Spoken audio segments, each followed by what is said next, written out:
Ini. Kemudian saya akan menyampaikan sesuatu yang mungkin bermanfaat, yang mungkin saudara belum mendengarkan. Sekarang akan saya sampaikan kenapa ada Pusdik Brimob, kenapa Anda diajak ke Sumber Tetek. Ini saya tarik ke belakang dari kerajaan Medang Kamulan atau kerajaan yang berawal dari Tarumanegara, geser dari Syailendra, kemudian masuk pada dinasti Isana. Dinasti Isana Empu Sendok Triwikrama Tunggadewa mengembangkan wilayahnya kerajaan Hindu Mataram Hindu atau Mataram Hindu kuno dari Jawa Tengah ke Jawa Timur, tepatnya di Mulusari, Dusun Sukji. Anda belum ke sana, ada Prasasti Congkrang. Itu tertulis di sana pada bulan Asuci, Jumat Pahing, pada tahun 851 Caka atau 910 Masehi. Tulisannya huruf Pallawa. Kalau nggak percaya, besok datang ke sana, difoto. Isinya, yang pertama, Sukji Mulusari adalah sebagai ibu kota Watek Bawang, itu ibu kota kabupaten pada saat itu tahun 910 Masehi.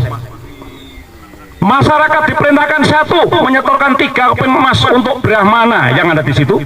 Yang kedua, menjaga Pawito, Gunung Penanggungan yang di sana itu. Nanti kamu akan naik ke sana. Kenapa Gunung Penanggungan? Karena Gunung Penanggungan ada 1000 candi, ada altar, ada tempat pemujaan yang sangat tinggi.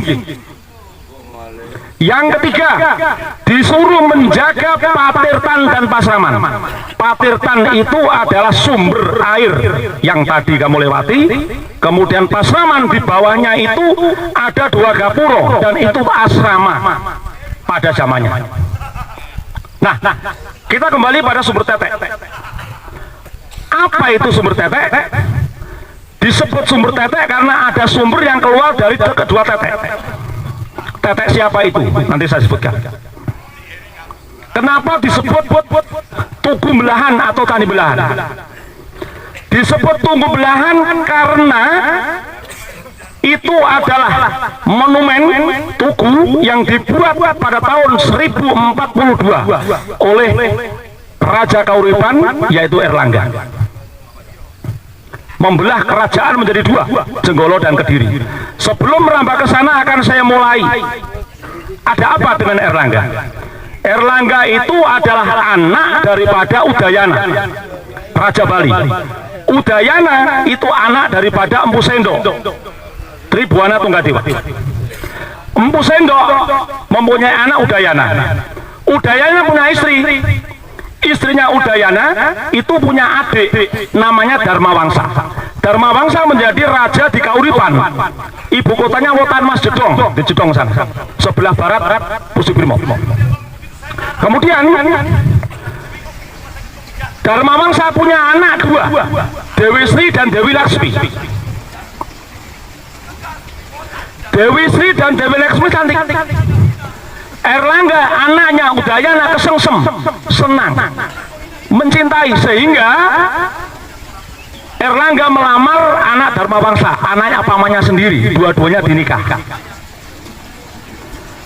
Diabadikan di Candi Belahan atau Candi Sumber Tetek. Sebelah kanan itu adalah patung Dewi Sri, sebelah kiri Dewi Laksmi. Nah, Candi Belahan tadi saya sampaikan didirikan pada tahun 1042 saat Erlangga menjadi raja.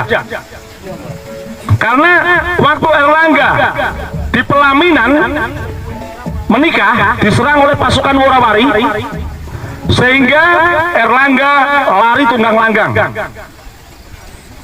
ditemani oleh patih setianya yaitu Norotomo. Kemana larinya? Yaitu di sekitar Pawitro atau Gunung Penanggungan.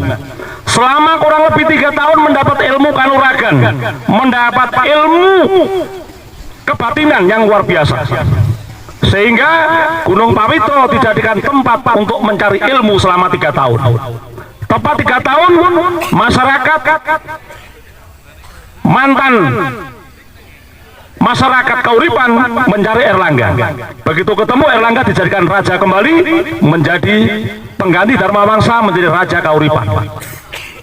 Kemudian punya anak satu, namanya Dewi Kilisuci, mau dijadikan raja oleh Erlangga, tetapi Dewi Kilisuci tidak mau. Tidak, ayahanda, saya akan menjadi petapa.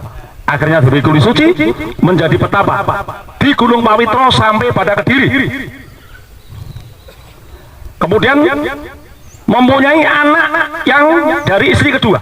Ada 2 anak dari Erlangga. Akhirnya Erlangga ingin menjadikan kedua anaknya jadi raja. Yang satu mau dijadikan raja di Bali, mengganti Udayana, tetapi di sana sudah dijabat oleh pamannya, sehingga Erlangga memutuskan kerajaan Kauripan ini dipecah menjadi 2. Sebagai tanda adalah tugu belahan. Terbelahnya kerajaan Kauripan menjadi 2. Sebelah barat itu Kediri Puradaha, sebelah timur itu adalah Jenggolo. Memanjang mulai dari pantai selatan, dari Blitar, kemudian sampai ke Sungai Berantas ke barat. Yang sebelah timur dan utara itu adalah Jenggolo, yang barat adalah Kediri. Ini yang membelah siapa? Diperintahkan Empu Barada. Diceritakan di dalam kitab Negara Kertagama, ulangi, Pararaton. Diceritakan dalam kitab Pararaton bahwa Empu Barada terbang dengan membawa kendi, dikucurkan untuk membelah kerajaan Kauripan menjadi 2. Ini sesuai dengan kitab Pararaton yang saya sampaikan pada Anda. Sehingga kerajaan terbelah menjadi 2, dan lama-kelamaan Jenggolo berubah menjadi Singosari setelah turunnya raja Ken Arok dengan Ken Dedes menurunkan raja-raja sampai Raden Wijaya, sehingga Singosari berubah nama menjadi Mojopahit, menyatukan dengan Kediri setelah terjadi pertempuran hebat antara Kertanegara dengan Jayakatwang dari Kediri, dibantu oleh Aryo Werojo yang ada di Sumenep, Adipati Sumenep, dan dibantu oleh anaknya yang namanya Ronggolawe. Akhirnya Ronggolawe menjadi Adipati di daerah Tuban. Ini cerita singkat kenapa Pusdik Brimob dengan Sumber Tete ada hubungannya. Yang Anda minum, saudara minum, Anda gunakan mandi setiap hari, itu air yang mengalir dari Sumber Tete sampai saat ini.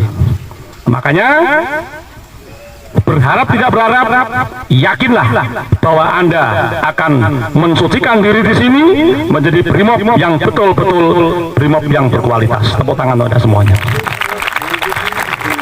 Tidak hanya itu, Pusdik Brimob menjiwai dan dijiwai oleh Gunung Pawitro atau Penanggungan. Mengapa? Mulai dari zaman ke zaman, Gunung Pawitro tempat pendadaran, tempat mencari ilmu, termasuk kawah Candra di Muka. Mengapa demikian? Ketika Belanda menjajah, VOC memerintahkan untuk membuat jembatan porong yang menghubungkan Surabaya dengan Malang. Yang menentang pertama kali adalah Haji Hasan Mukmin, seorang tasawuf yang ada di Gedangan, Sidoarjo, menentang Belanda. Semedinya di mana? Semedinya adalah di lereng Gunung Pawitro Penanggungan. Kemudian Pangeran Gunung Gangsir juga menentang Belanda. Peristiwanya sama, yaitu menentang kerja rodi, kerja paksa yang dilakukan oleh Belanda terhadap pribumi. Di mana Pangeran Gunung Gangsir mencari keilmuannya tidak lain seperti Haji Hasan Mukmin, yaitu di lereng Gunung Pawitro, tepatnya di sekitar Sumber Tete.